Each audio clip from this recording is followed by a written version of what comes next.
My friends, this channel was created so that your learning experience becomes extremely pacey. You don't have to consume an entire podcast, but you do have to watch a bunch of the highlights of different podcasts on this channel.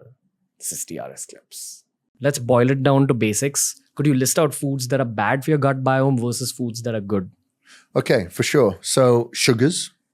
Terrible.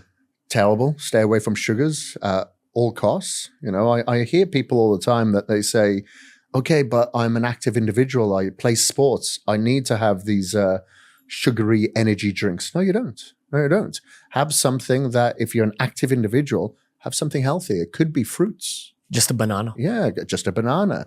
If you're having plenty of carbohydrates in your diet, your liver and your muscles are going to store plenty of carbohydrates as energy. Like I've completed Ironman events by eating very, very well this several days before and, you know, supplying my muscle and my liver with plenty of glycogen. Of course, I'm fueling myself up during that time, but you don't need a lot of these energy drinks. You don't. Maybe electrolyte drinks for sure. You know, you're perspiring a lot of your minerals, so you don't want to have any imbalances. But then, and staying away from omega-6 oils, you know, so vegetable oils. A lot of the food that we consume today is in vegetable oil and it's fried within vegetable oil. These rancid vegetable oils are pro-inflammatory to our guts. Also, I want to highlight one more aspect of this same concept.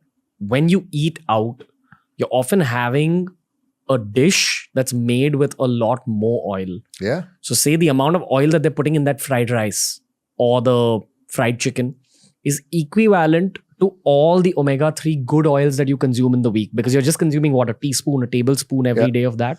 But on Saturday, on Sunday, when you're ordering your butter chicken, when you're ordering your butter naan, or whatever it is, it's not just the butter they're putting in a lot of other oil.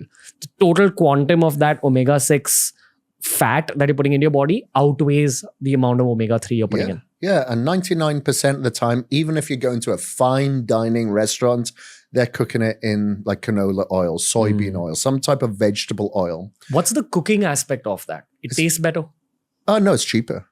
It's much cheaper than if you were to go and get, you know, an olive oil, you know, a cold press olive oil that comes from Italy, Sardinia, you know, somewhere like that. And it's obviously going to be fresh. Within 6 months, you want to try to have it consumed.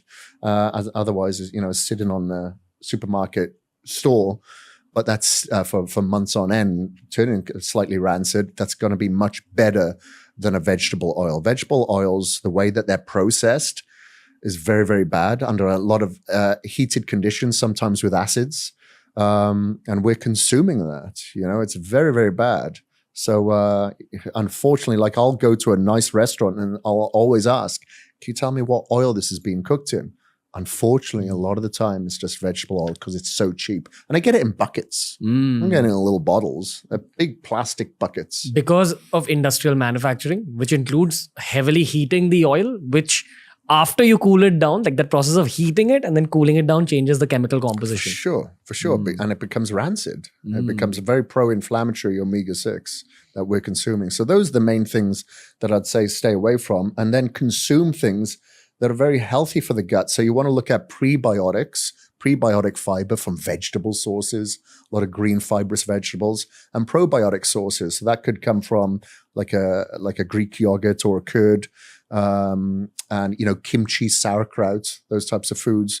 You could have edamames, you know, if you go get some sushi, you know, things like that are going to be a little bit more better for your gut. Fermented foods? Yeah, fermented foods. A lot of fermented foods are going to be great. You know, I've noticed here in some of the supermarkets, you can get kefir now. You know, so kefir is always good. I usually get my clients to have a cup of kefir at least. What do you think of kombucha? Basis.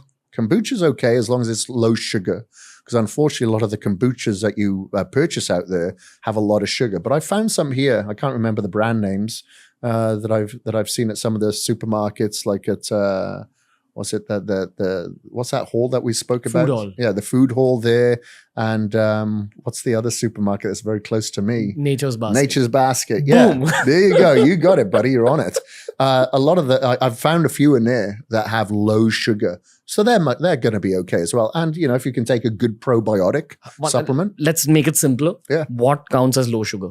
Low sugar. So if you're looking at 100 mils, you want to get below 5 grams of sugar for sure. As compared to 100 ml of Coca-Cola, which has roughly how much? Probably about 50. Well, in a can, I don't know how many mils is a can. What's that? Would be about 330 maybe? I don't know. Depends what size can. But usually per 100, you're probably looking at like 30 grams.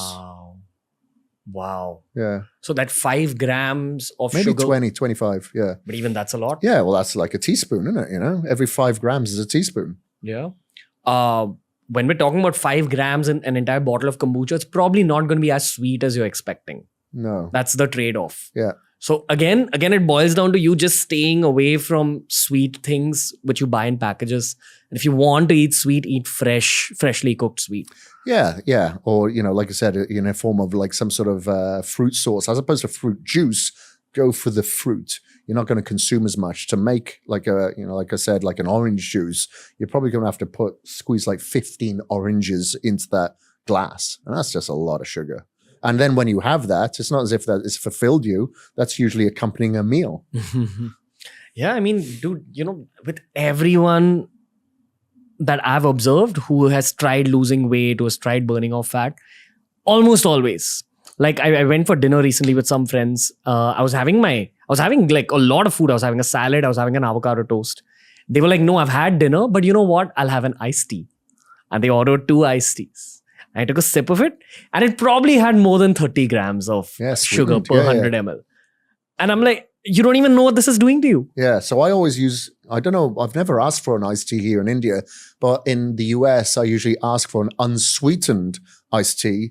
And I've got my stevia packet with me and I'll just put my own stevia in there to sweeten it. Yeah. That's the way to do it. And again, talking about, like the orange juices, we think, okay, this is healthy. But there is a big disconnect between the healthy eating and the fat loss eating.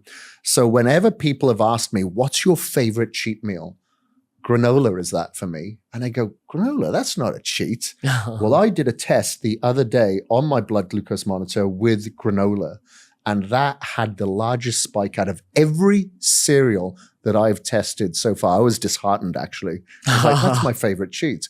Maybe not, but we would consider something like that as being healthy when it really isn't. It's probably because of the raisins in granola, right? Well, it's not only the raisins that you put in there, but then you have the starch carb in there, being the oats that has been cooked. And then you have the honey on top of that as well. So you're having sugar or starch, on top of each other. No protein, if you have a bit of milk maybe. Most Indians believe that granola is diet food. This is international. We all think that. There's going to be some healthier versions than others, but when I had that, me being muscular, being active, being insulin sensitive, having that kind of blood sugar spike, I think I went up to 167, something like that. My danger zone is anything over 130. So it far exceeded that. So you can guarantee most people that are consuming that is going to be even more so. Yeah, bro, the actual problem here is a lack of education. Honestly, it boils down to just wrong concepts when it comes to food. Everyone who's struggling to lose weight actually has wrong concepts because I've been obese, I've lost weight, I've been relatively really fit for the last 10 years. And it's really not that difficult in terms of diet. Yes, we're breaking it down, but this conversation is sort of from the perspective of putting out free education. When you get down and dirty to daily food activities, it's very few rules you have to follow. It's big for me. I mean, just staying away from sweet things has been a game changer. And I still eat sweet, but once or twice a week, and that's, again, I'm just feeding my natural cravings. Okay, today I feel like eating something that'll make my tongue feel this sweet feeling. Through the rest of the week, fruit in the morning, that's enough. You don't really crave sweets throughout the day. Maybe sometimes after a workout, just one protein shake. It's sweet enough. It's got stevia. Yeah. But your mind basically boils down to you just needing the basics. You start eating more and more like a caveman if you stick to the world of health in the long term. Thank you for watching. Our team spends a lot of time curating playlists just for you. So make sure you check out all the playlists that we've created on TRS Clips if you want to speed up your learning process.